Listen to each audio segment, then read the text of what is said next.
Greetings everyone. Today I'll be taking a look at Firehawk Thexder the Second Contact.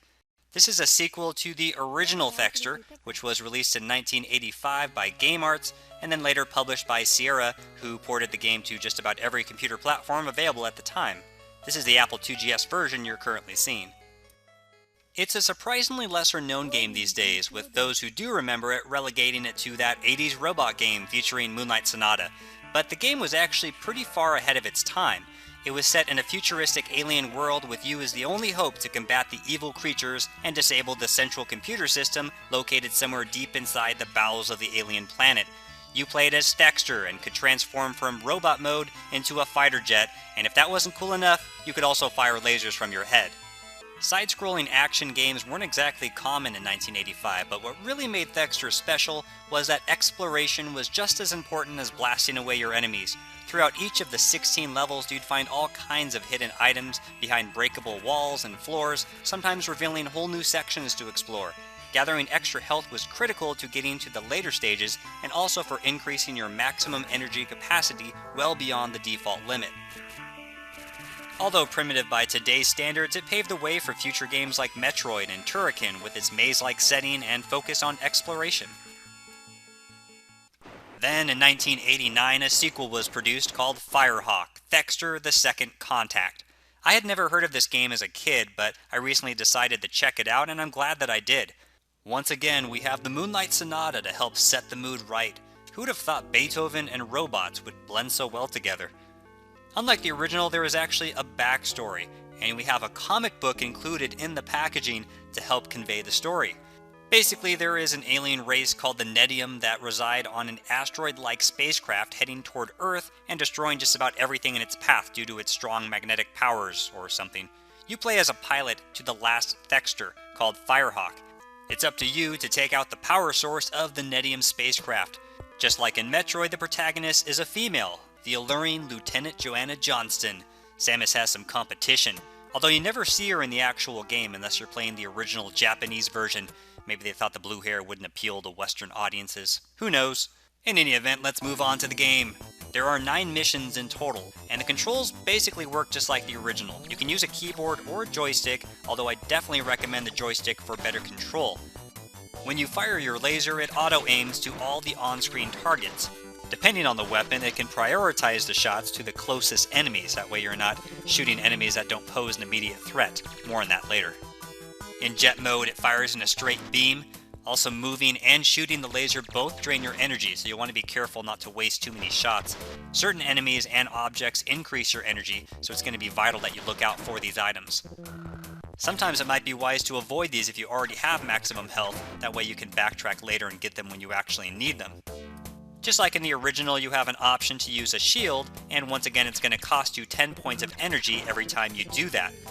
A big difference though is that in the original game, when you used your shield, it meant that you were not able to maximize your NMAX, which is the term the game used to refer to your maximum energy capacity. Here, there is no punishment like that, which I definitely approve of. Another much needed improvement is in the weapons department. You can now carry special weapons and acquire other upgrades, including these missiles, which are much more powerful than your laser. Thexder can carry up to 99 missiles at a time, but other sub-weapons have a much lower capacity. You have a weapons droid that carries these weapons for you. You hold the shield button down for a moment to bring up your inventory, and that's how you switch weapons and also switch the function of that button. In the original game, it was basically you against the entire alien population, but now you do have at least some interaction with other characters. Sometimes these are other wounded Thexders that really offer no help and just tell you to go back. Okay. But other times you'll find satellites, and these are used to communicate with your ship, and these are actually helpful because you'll get some tips on things like boss vulnerabilities and things like that. The levels are pretty massive in Firehawk. There's 4 different areas to each mission, and there are plenty of hidden areas to explore. The giant E's, as you would expect, increase your NMAX, and you definitely want to collect those. It's all these hidden areas that really make Firehawk more replayable than a typical run-and-gun style game. Ooh, look, another E. It must be my lucky day. Oh crap.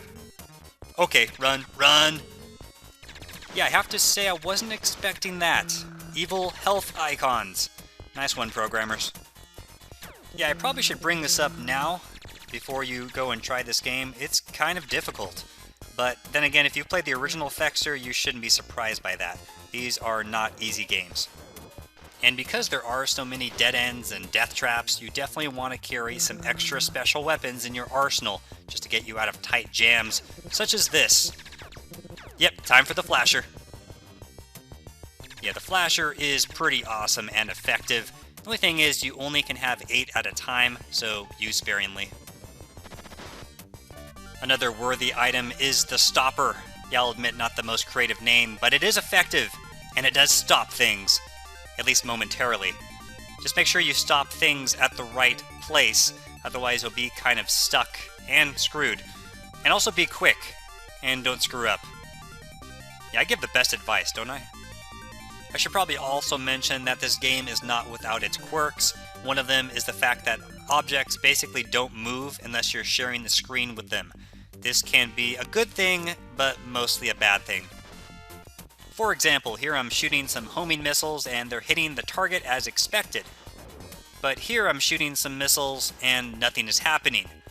Again, I have to actually share the screen with the enemy. I think there's some sort of analogy about a tree falling in the forest or something.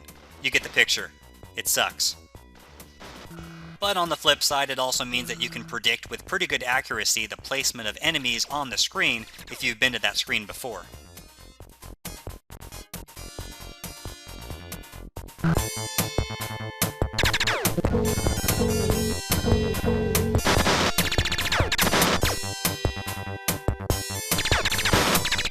Now let's talk about the level bosses that are found at the end of each level.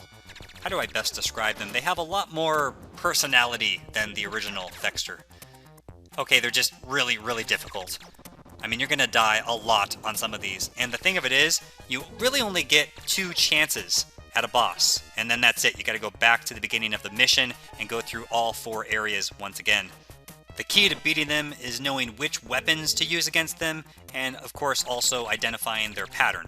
In many of these boss areas, that appropriate weapon can be found nearby. Sometimes it's in plain sight, and other times it's hidden. And in one particular case, they give you the wrong weapon, and when you use it against the boss, it just pisses it off. Yeah, it wasn't funny at the time. I'm not sure I would go as far as to say that the sequel is more difficult than the original, but the bosses, unquestionably. Firehawk isn't totally without mercy though, and after you do defeat a boss, at the very beginning of the next mission, you'll find a nice big stash of energy to help rejuvenate your health. Okay, spoiler alert, if you do not want to see the final mission or the final boss, turn away now. So this is mission number 9. It's basically a giant maze. It's really easy and there's plenty of health, all to be used against the final boss, or in this case, final bosses, since there are 2 of them. So the first boss is shockingly easy. I mean, up until now, each mission and each boss has been increasing steadily in difficulty. In some cases, not so steadily, more like a giant leap in difficulty. But this guy, I mean, look at him. I mean, you just fire at the top of that tower. If you have any missiles left, that'll definitely speed up the process. And that's basically it. He goes down, and up comes a giant Thexder. Thexder stomp. Thexder smash. Yeah, that's about all he does, though. I mean, I was, like, terrified when I saw this guy. I thought he was going to blast me with his laser, and that was it. But he never does. All you have to do is chip away at the ceiling above his head, get on the other side of him, and then shoot him in the back of the head. I mean, come on, where's the honor in this? This isn't a battle. This is an execution.